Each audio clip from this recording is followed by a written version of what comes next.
Nous sommes ici à l'ambassade de la République du Mali à Moscou où des représentants de la communauté estudiantine malienne se sont réunis pour un geste de solidarité.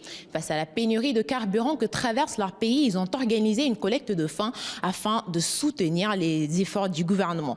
Des fonds qui ont officiellement été remis à l'ambassadeur du Mali en Fédération de Russie qui salue ce geste très symbolique de ces jeunes Maliens. Et ce geste, aujourd'hui, nous avons été honorés de recevoir les représentants de nos étudiants qui ont tenu à travers ma modeste personne, transmettre leur contribution aux autorités de notre pays. Et ça nous va droit au cœur. Quand je dis nous, c'est l'ambassadeur et le personnel diplomatique. C'est un geste qui est... Je ne tiens pas compte du montant, mais c'est la symbolique que ça représente, c'est ce qui est important à mes yeux. Et ça témoigne de leur patriotisme et de leur sens élevé également du devoir et de leur participation à l'œuvre des autorités de la transition afin que notre pays puisse sortir de cette mauvaise passe qu'elle traverse.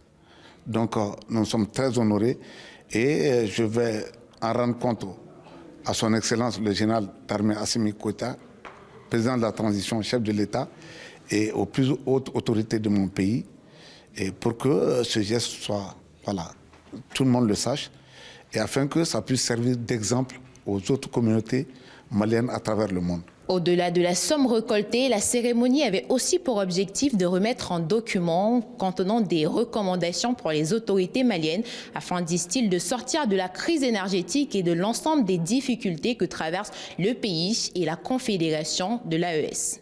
Maintenant, s'agissant du document, vous savez que les crises que traverse le Mali, elles sont nombreuses.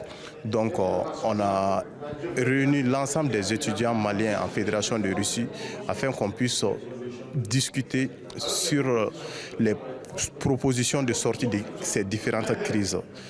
D'où la constitution de ces documents qui contient des résolutions pour la sortie de certaines crises, comme par exemple la crise énergétique et la crise des carburants que notre pays a traversée récemment. Donc nous, en tant qu'étudiants maliens en Fédération de Russie, à travers un groupe de réflexion que nous avons mis en place il y a longtemps de cela, auquel nous discutons un peu des problèmes du pays, des questions politiques, nous avons jugé nécessaire de mettre en place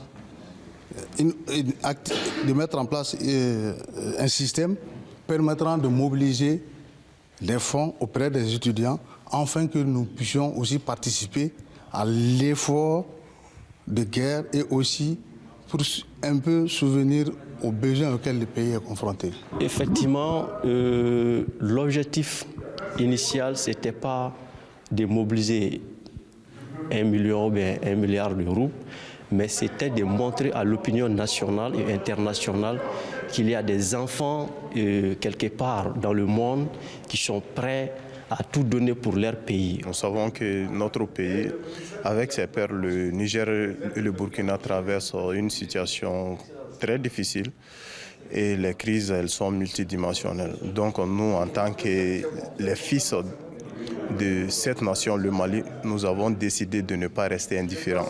Cette remise de fonds se veut avant tout symbolique. Pour ces étudiants maliens à Moscou, il s'agit d'un geste citoyen visant à soutenir leur pays dans un contexte économique et énergétique difficile. Une illustration de l'engagement de la diaspora malienne alors que le pays fait face à d'importants défis internes.